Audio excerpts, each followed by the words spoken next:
بدن ما خوش اومدی دوست عزیز. اسم چیه؟ اسم خیلی مهم نیست داداش. چیزی که واقعا مهمه این بسته که من اینجا آوردم. فلفل قرمز تند واسه گیرنده های حسی بزنم. بسو فرار کنید فرار کنید.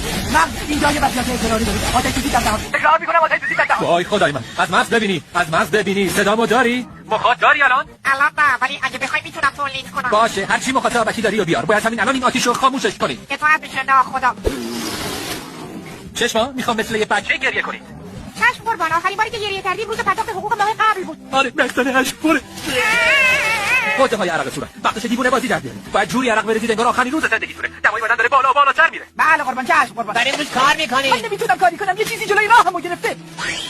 بیایید بچه‌ها بیشتر گریه کنید، بیشتر عرق کنید. دهن داره میسوزه، کم به کار بدید. مغز عزیزم، میگن سر یه ماجرا اون پایین تو دهن استرس گرفته، درسته؟ آره یه دیوونه اومد اون پایین و آتش سوزی را انداخته، گند زد به همه چی. آروم باش مغز خوشیت من، این نیز بگذره. الان یه جوری ماساژ بده که استرس دست این بره. باشه عزیزم. اوه این که عالی، واقعا از ممنونم. یا دوپامین